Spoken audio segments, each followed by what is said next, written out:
खुलुमबाय गिबियावनो नोंथांमोनखौ बयखौबो सोरजिदा क्रिएटिभिटी चेनेलाव बरायनायजों लोगोसे फुंबिलिनि गाहाम हामलायनायखौ बावहरग्रोनाय जाबाय।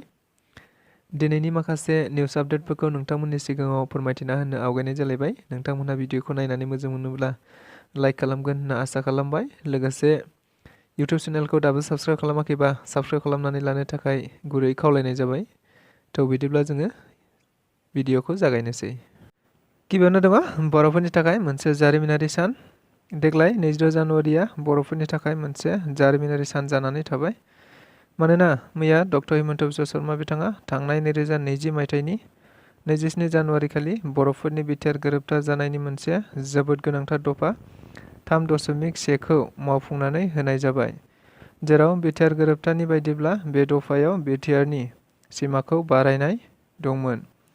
बेखौनो मैया 74थि सुबुं खुंथाइ सानजों लोब्बा लाखिनानै आसामनि गिबि मन्थ्रि डक्टर हिमन्त बिश्व शर्मा बिथाङा गासै मोनबा ओनसोल जेरै गहपुर, बिश्वनाथ, बिहाली, चटिया आरो दिखियाजुलिनि गासै गं 43 रेभिनिउ भिलेज आरो गं 17टा फरेस्ट भिलेजफोरखौ BTRआव सोसननाय जाबाय होनना फोसावो।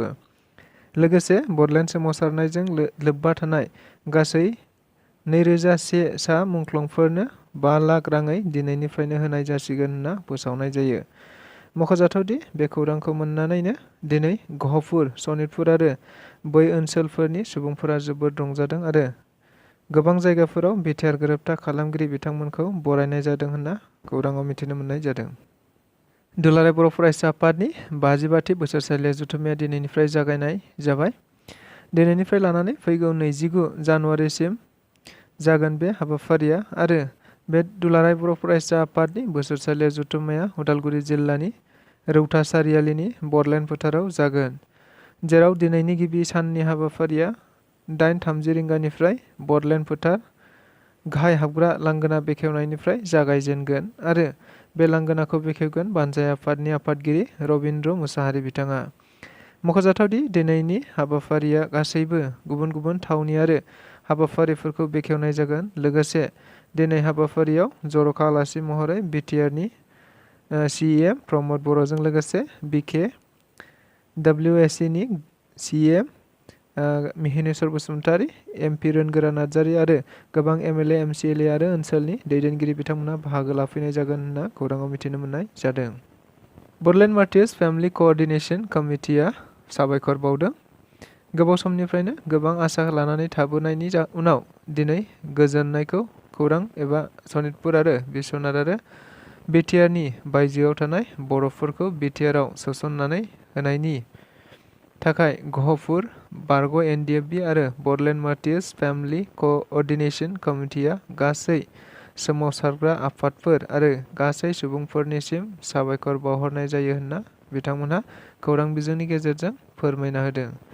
लोगोसे फैबाय थानाय समाव आरोबाव सिमांनि बर' रायजो दानायाव बयखौबो खौसेयै फैनानै हाबा मावनो थाखाय खावलायहरनाय जायो। UPPL एबा BTRनि दैदेनगिरि बिथांमोनहा गोदै जादों। मिथिनाय बायदिब्ला मैया आसामनि गिबि मन्थ्रि डक्टर हिमन्त बिश्व शर्मा बिथाङा BTRनि दफा 3.1 बादियै BTRनि बायजोआव थानाय माखासे मैखोम बर' सुबुं थानाय गामिफोरखौ BTRआव सोसननाय बाथ्राखौनो लानानै क'क्राझाराव थानाय आलासि न'आव UPPLनि दैदेनगिरि आरो CEM प्रमद बर' बिथांमोनहा गोजोननायजों गोदै जायो आरो लोगोसे खौरांगिरि मेलनि गेजेरजों भारतनि गाहाय मन्थ्रि नरेन्द्र मदि, नखर मन्थ्रि अमित शाह आरो आसामनि गिबि मन्थ्रि डक्टर हिमन्त बिश्व शर्मा बिथांमोननिसिम साबायखर बावहरनाय जायो होननानै मिथिनो मोननाय जादों। क'क्राझारनि रुपनाथ ब्रह्म सिभिल हस्पिटालखौ लानानै रावबो गिनो नाङा बाथ्राखौ बुंदों आथिखाल BTRनि आयेन आफादनि बुंथिगिरि काथिराम बर' बिथाङा। जों बयबो मिथिगौ दा बावैसो क'क्राझारनि RNB सिभिल हस्पिटालखौ बोखारनोसै होननाय बाथ्राखौ लानानै गोबां आफाद आरो दोलोफोरा हेंथा खालामना सोमावसारनाय बाथ्राखौ थिग बेबायदिनो खौरांगिरिफोरनि सोंनायाव दिनै BTRनि आयेन आफादनि बुंथिगिरि काथिराम बर' बिथाङा बुंनाय बायदिब्ला रावबो गिनो नाङा। क'क्राझाराव मेडिकेल कलेज थाब्लाबो रुपनाथ ब्रह्म सिभिल हस्पिटालनि स्टेटासआ बेबायदिनो थाबाय थागोन होननाबो बुंथिबावो बिथाङा। लोगोसे दासिमबो अपारेशननि खामानिफोराबो बेयावनो सोलिगासिनो दं होननाबो खौरांगिरिफोरनि गेजेरजों फोरमायना होबावदों बुंथिगिरि बिथाङा। लोगोसे दिनैनि रादाबा बेखिनियानो। गोजोन्थों।